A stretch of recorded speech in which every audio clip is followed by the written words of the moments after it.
In this video, I'm going to be walking you through a complete framework of managing your team's paid time off, from setting up clear policies to implementing a system that will run itself. Because if you're a founder or team leader, chances are you've experienced something like this. It's Monday morning, three of your employees are out, and now another two have sent in requests for time off the following week. And you have no clue whether or not if approving this will lead you to become short-staffed or worse, cause you to miss important project deadlines. Most teams tend to manage their paid time off on spreadsheet and emails, which is why 67% of managers claim that their biggest headache is scheduling conflicts. So let me show you a systematic approach that makes managing PTO requests easy, keeps your team happy, and above all else, ensures that you never get blindsided with these conflicts again. But first, let's start with some context. Why do these mistakes keep happening? Well, this is because at its root, companies tend to be more reactive rather than proactive when it comes to time off. They would rather wait until the requests come in and then deal with it then, as opposed to planning ahead and ensuring that this never happens. Most PTO management fails because these companies are lacking two distinct things: a lack of a system in place and a lack of clarity for their employees. If employees don't know where to request time off, who to ask, how much time off they have, and any of these questions,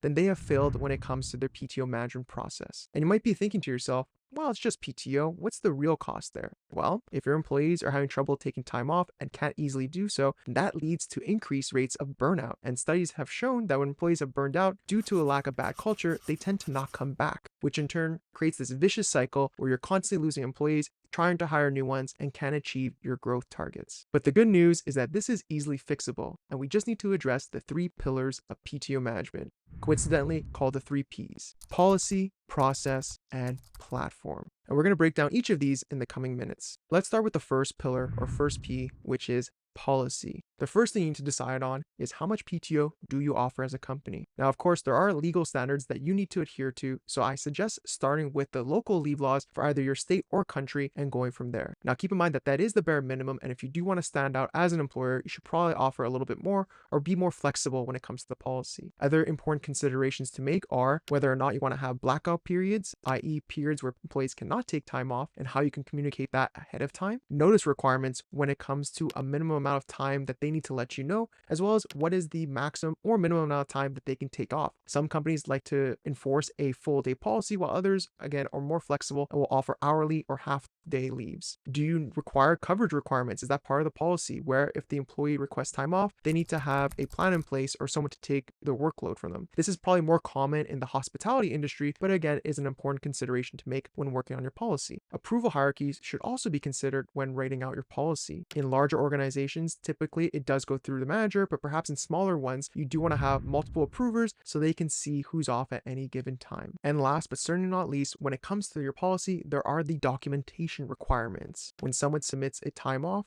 where should that be recorded? It's important to note all these things down because at the end of the year, when you have to pay out the PTO, or if an employee is asking for how much they have left in their balance, you should be able to quickly surmise and figure out how much they have left. Now that we have the policy in place, the next logical step is going to be, of course, the process when it comes to leave. Employees should know how to request their leave. Is there a form that they fill out? What information is required of them outside of a date and time and reason? Like I mentioned earlier, perhaps you want to include an option for them to pass on the work to someone else, or perhaps you require a doctor's note if it's a sick leave policy and they're out for multiple days. You should also include as part of the process, what is the review criteria for managers? When they receive a request, of course, it's going to be important to look whether or not there's scheduling conflicts or overlaps, whether or not that impacts certain deadlines, and whether or not it complies with the policy you put in place earlier. Outside of how the request is approved or denied, you need to think about how it's communicated as well. When a request is approved, do you want that to be communicated to the entire team, the entire department, or the entire organization? Of course, there's no right or wrong answer when it comes to visibility, but you need to make those decisions based on your company needs and who needs to be on the know. Another part of the process that's more proactive rather than reactive is thinking about how conflicts will be resolved. If there are overlapping requests, whether it's fully overlapping or partially, how will that be resolved by your managers? Is it a first come first serve basis, or are you more flexible and it depends on the workload? Last minute requests should also be part of this proactive process, and managers should know what is expected of them when a last minute request comes in if someone does need to take a sick day or something else in their life tends to happen. With your policy firmly in place and your processes now clearly outlined, now the last P we're going to look at is the platform, which brings everything all together in one single source of truth. Listen, I love emails and spreadsheet as much as the next guy, but I can recognize that they have their shortcomings as a PTO management system. When you have to keep track of different PTO balances, all the different requests, how much time off is taken, the approvals. It becomes a lot, and that's when you see the cracks starting to form. That's why, like anything in this world, using the proper tool for the right situation is going to save you a lot of trouble and a lot of manual work, especially when it comes to PTO. So I recommend using a leave management system so you can have everything in one single platform that'll make things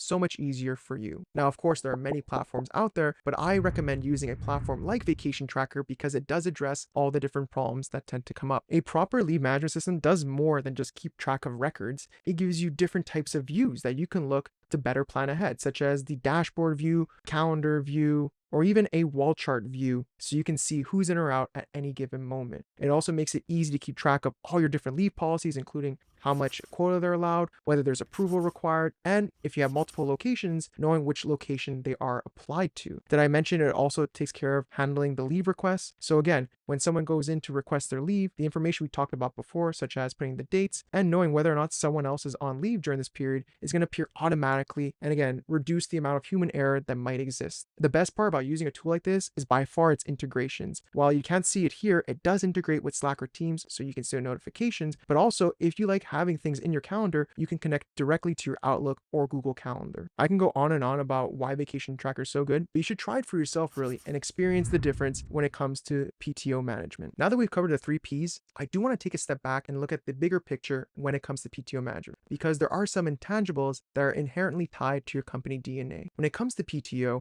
there shouldn't be any guilting or making people feel bad about taking their time off. And that should be communicated clearly, whether it's through your policies or through managers who are taking the time off and showing that it's okay to take a break. It's also important to have adequate coverage when people are away, and you can do so by either cross-training employees or just redistributing the workload if you have enough employees in that department. Communication is also a big thing, especially if you are an agency or a company that works with outside stakeholders. So communicating to them that certain teammates will be away or projects will have to be moved is going to be important to ensuring PTO management is going smoothly. And that wraps up the guide. But there is one thing else I should mention. You see, not having a proper time off management system in place is one of the reasons why your A players might leave your company. But it's not the only reason they might quit. In fact, there are numerous reasons why your top talent might be thinking about jumping ship, which is why I put together a video going in depth into these reasons, talking about them, but more importantly, talking about how you can address them so you can ensure that you always retain your best employees so you can focus on company growth rather than employee retention. This is absolutely critical for any company that's planning long-term growth, so I highly encourage you to check out that video as it's only a few minutes of your time. Hopefully, I'll see you in that video.